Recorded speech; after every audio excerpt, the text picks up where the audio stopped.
दोस्तों सैटेलाइट के बारे में तो आप सभी ने सुना ही होगा, लेकिन क्या आप जानते हैं कि सैटेलाइट क्या है? व्हाट इज सैटेलाइट इन हिंदी और यह कैसे काम करती है?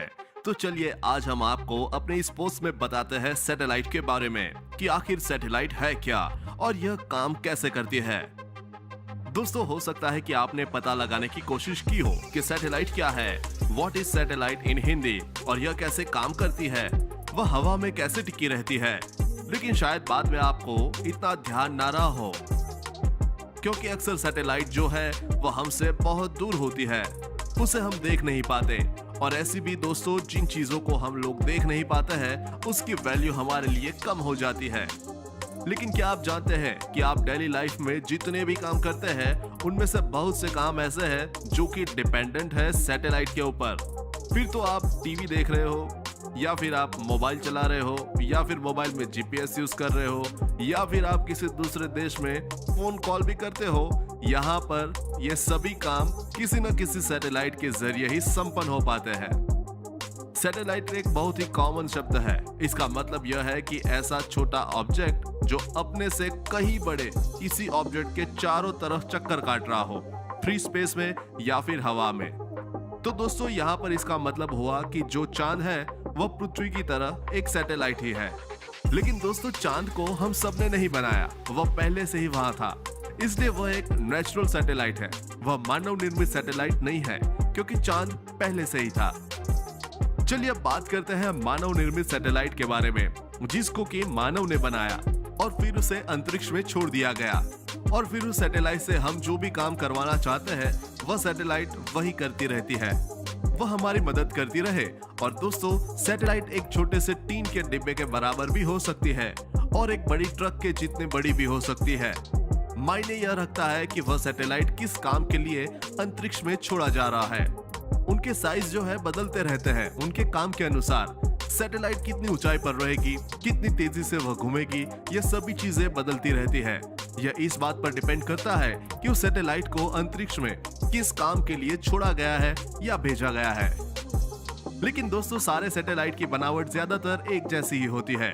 आपने अक्सर फोटो में देखा होगा सैटेलाइट में बड़े बड़े पैनल्स लगे हुए, वह सैटेलाइट में लगे हुए सोलर पैनल्स होते हैं, जिसे सैटेलाइट अंतरिक्ष में सूर्य की ऊर्जा से अपनी एनर्जी लेती रहती है।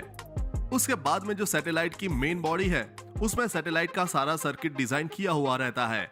उसके अलावा सैटेलाइट में ट्रांसमीटर लगे हुए होते हैं और रिसीवर भी लगे हुए होते हैं, जिससे कि सैटेलाइट किसी भी सिग्नल को रिसीव करते हैं और भेजते हैं। इसके अलावा सैटेलाइट में कुछ कंट्रोल मोटर भी लगी होती है, जिनकी मदद से हम सैटेलाइट को रिमोट से कंट्रोल कर सकते हैं। रिमोट की मदद से सैटेलाइट को थोड़ा बहुत एडजस्ट कर सकते हैं, जैसा कि उनका ऑर्बिट चेंज करना या फिर उनकी एंगल चेंज करना या फिर कनेक्टिविटी के प्रॉब्लम्स को सॉल्व करना।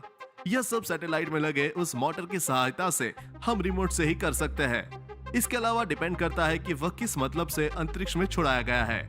जैसे कि कोई सैटेलाइट स्कैनिंग के लिए छोड़ा गया हो, उसमें स्कैनर लगा हुआ होता है, और कोई सैटेलाइट अगर फोटो लेने के लिए छोड़ा गया हो तो उसमें कैमरा लगे हुए होते हैं। पर यह सब निर्भर करता है कि सैटेलाइट किस काम के लिए अंतरिक्ष में छोड़ा गया है। लेकिन सैटेलाइट से जो मुख्य काम हम लोग लेते हैं वह है बातचीत, अर्थात कम्युनिकेशन के लिए। दोस्तों आप सभी जानते हैं कि पृथ्वी पर एक जगह से दूसरी जगह पर आप बात करना चाहते हैं तो आप रेडियो वेव सहायता से पूरी धरती को कवर नहीं कर सकते हैं, क्योंकि रेडियो वेव स्ट्रेट लाइन में ट्रेवल करेगी। या फिर आप यूज करते हैं ग्राउंड वेव तो वह धरती के साथ साथ जाएगी। लेकिन फिर भी सैटेलाइट की तुलना में इनकी कार्य क्षमता काफी कम होती है। तो दोस्तों कम्युनिकेशन में जब हम पृथ्वी के एक पॉइंट से सिग्नल सैटेलाइट को भेजते हैं तो सैटेलाइट उस सिग्नल को रिसीव करके पृथ्वी के दूसरे पॉइंट पर बड़ी आसानी से भेज देता है, जिससे कि हम लोग बड़ी आसानी से पृथ्वी पर एक जगह से दूसरी जगह बातचीत कर लेते हैं। इसके अलावा हम सैटेलाइट की मदद लेते हैं नेविगेशन के लिए या फिर इमेजिंग के लिए। तो दोस्तों यहाँ पर इसी बेसिस पर सैटेलाइट जो है वह हमारे लिए काम करती रहती है। लेकिन सबसे बड़ा सवाल कि सैटेलाइट हवा में टिकी कैसे रहती है। दोस्तों इसको लेकर बहुत ही सरल नियम है जो कि बनाया था जॉन गैपलर ने, और उन्होंने यह बताया था कि अगर किसी भी ऑब्जेक्ट को स्पेस में रहना हो और किसी और ऑब्जेक्ट के ऑर्बिट में चक्कर लगाना है, अगर वह एक फिक्स स्पीड पे फिक्स वेलोसिटी पे मूव करता है तो अगर वह अपने फिक्स दूरी को तय करते रहता है तो ऐसे में वह टिका रहेगा अपनी उसी ऑर्बिट में। वह नीचे आकर वापस से नहीं गिरेगा, क्योंकि उसकी जो स्पीड है वह कंट्रोल बैलेंस करती है उस ग्रेविटेशनल फोर्स को। लेकिन यहाँ पर जो सैटेलाइट की स्पीड है वह बदलती रहती है।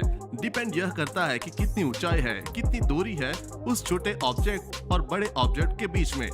तो धरती के जो सबसे नजदीक सैटेलाइट है वह बहुत ही तेजी से चक्कर काटती है, और जो सैटेलाइट धरती से बहुत दूर है वह थोड़ा स्लो चक्कर काटती है। लेकिन सभी का प्रिंसिपल वही है और इसीलिए वह हवा में टिकी रहती है। तो दोस्तों, उम्मीद करता हूँ कि आज की ये इंटरेस्टिंग वीडियो आपको पसंद आई होगी। ऐसे ही इंटरेस्टिंग वीडियोस के लिए हमारे चैनल को सब्सक्राइब करना ना भूलें। मिलते हैं जल्द। धन्यवाद।